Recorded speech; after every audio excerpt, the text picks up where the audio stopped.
हमारे चैप्टर की शुरुआत होती है आज से हजारों साल पहले से, यानी कि द प्री मॉडर्न वर्ल्ड से। लेकिन उससे पहले हमें ये समझना होगा कि ये ग्लोबलाइजेशन क्या होता है। तो ग्लोबलाइजेशन का मतलब होता है the movement of goods, capital, services, ideas and people from one nation to other nation is called globalisation. मतलब एक कंट्री से दूसरी कंट्रीज में गुड्स का, सर्विसेज का, आइडियाज का, कैपिटल का एक्सचेंज होना और लोगों का माइग्रेट करना, इसी को बोला जाता है ग्लोबलाइजेशन। तो काफी पुराने समय से, यानी कि आज से हजारों साल पहले से जो ट्रेवलर्स थे, ट्रेडर्स थे, प्रीस्ट थे, पिलग्रिम्स थे, ये काफी लंबी लंबी डिस्टेंसेस ट्रेवल करते थे अलग अलग कामों के लिए, जैसे कि नॉलेज के लिए, अपॉर्चुनिटीज के लिए, और कई लोग तो स्पिरिचुअल फुलफिलमेंट के लिए ट्रेवल करते थे, मतलब आत्म शांति के लिए ट्रेवल करते थे। तो क्या ये केवल ट्रेवल करते थे? नहीं, ये अपने साथ अलग अलग चीजें ले जाते थे, जैसे कि goods, skills, idea, money, invention, जहाँ तक कि ये जर्म्स एंड डिसीजेस को भी अपने साथ ले जाते हैं। दोस्तों, आज के समय में हमें ऐसे कई सारे एविडेंस देखने को मिलते हैं जिनसे हमें ये पता चलता है कि आज से हजारों साल पहले भी लोग ट्रेड किया करते थे, यानी कि व्यापार किया करते थे। जैसे कि आप इस पिक्चर को देख सकते हो, इसमें इनको बोला जाता है कौरीज। पुराने समय में लोग इनको एज अ करेंसी यूज करते थे और ट्रेड किया करते थे इनको अपना मीडियम मानकर, जिनके अवशेष मालदीव, चाइना और ईस्ट अफ्रीका में देखने को मिलते हैं। इसके अलावा हमें और भी एग्जाम्पल्स देखने को मिलते हैं जो कि सीधा सीधा ये स्पष्ट करते हैं कि पहले के टाइम पर ट्रेड होता था और वो भी इंटरनेशनल ट्रेड होता था। Silk routes link the world. दोस्तों, उसी दौर में कई सारे रूट्स हुआ करते थे, यानी कि रास्ते हुआ करते थे जिन्हें सिल्क रूट बोला जाता था। ध्यान रखना, सिल्क रूट एक नहीं था बल्कि बहुत सारे रूट्स का एक नेटवर्क था, जैसा कि आप इस इमेज में भी देख सकते हो। इसमें जो लाइंस आपको दिख रही हैं वे सारे सिल्क रूट्स हैं। दोस्तों, पुराने समय में लोग इन्हीं रूट्स का इस्तेमाल करते थे ट्रेड के लिए। तो हम कह सकते हैं silk route was a network of ancient trade routes which connect Asia, Europe and Africa. मतलब सिल्क रूट एक नेटवर्क था पुराने ट्रेड रूट्स का, जो कि एशिया, यूरोप और अफ्रीका को कनेक्ट करता था। सिल्क रूट्स का एग्जिस्टेंस क्रिश्चियन ईरा से भी पहले से था और इनका एग्जिस्टेंस 15वीं शताब्दी तक रहता है। इस रूट के जरिए कई सारी चीजें ट्रेवल करती थी, जैसे कि Chinese pottery, Chinese silk, Indian textiles, South East Asian spices. ये चीजें ट्रेवल करती थी एशियन मार्केट से यूरोपियन मार्केट में, यानी कि ईस्टर्न कंट्रीज से वेस्टर्न कंट्रीज में। सिमिलरली इसके बदले में एशियन कंट्रीज को मिलता था खूब सारा गोल्ड एंड सिल्वर, जो कि ट्रेवल होता था यूरोपियन मार्केट से एशियन मार्केट में। इस रूट के जरिए चाइनीज सिल्क का काफी ज्यादा व्यापार होता था, इसलिए इस रूट का नाम सिल्क रूट पड़ गया था। अब सवाल ये उठता है कि क्या सिल्क रूट का इस्तेमाल केवल ट्रेड के लिए होता था?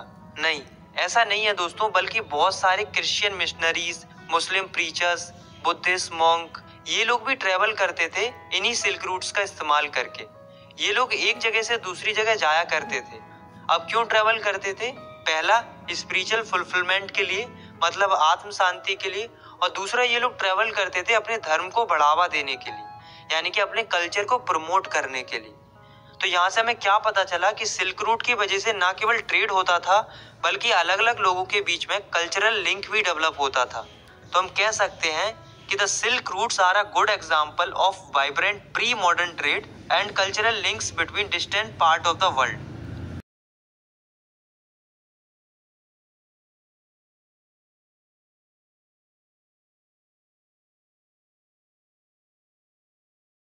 Spaghetti and potato. दोस्तों, अभी तक हमने ये तो जान लिया कि लोग काफी लंबे लंबे रास्ते ट्रेवल करते थे। अब आप जरा खुद सोचो कि क्या ये लोग इतने लंबे लंबे रास्ते बिना खाने के ट्रेवल कर सकते थे? नहीं ना। तो जब भी ये लोग ट्रेवल करते थे तो ये अपने साथ खाना जरूर ले जाते थे। तो इस तरीके से लोगों के साथ खाना भी ट्रेवल करता था। दोस्तों, ऐसा माना जाता है कि जो आज हम नूडल्स खाते हैं वो एक्चुअल में चाइना से ओरिजिनेट हुए थे, मतलब चाइना से आए थे, और तब ये वेस्टर्न कंट्रीज में गए, मतलब ये वहां पर इंट्रोड्यूस हुए, तो इन्हें एक नए नाम से जाना गया, स्पैगेटी। मतलब चीज वही थी, बस नाम बदल गया था। सिमिलरली आज हम जो पास्ता खाते हैं वो एक्चुअल में अरब कंट्री से ओरिजिनेट हुआ था, और तब ये पास्ता इटली पहुंचा तो इसे एक नए नाम से जाना गया और इसे बोला गया सिसिली। और इवन हम जो कॉमन फूड्स खाते हैं जैसे कि potato, soya, groundnut, maize, tomato, chilli and sweet potato, इन सब के बारे में भी हमें पहले नहीं पता था और ना ही वेस्टर्न कंट्रीज को पता था। वो तो भला हो एक महान व्यक्ति का जिनका नाम था क्रिस्टोफर कोलंबस, जिनकी वजह से हमें इन सब के बारे में पता चल पाया। देखो हुआ क्या था कि 16वीं सेंचुरी में क्रिस्टोफर कोलंबस नाम के एक एक्सप्लोरर थे जिन्होंने एक्सीडेंटली अमेरिका को डिस्कवर कर लिया।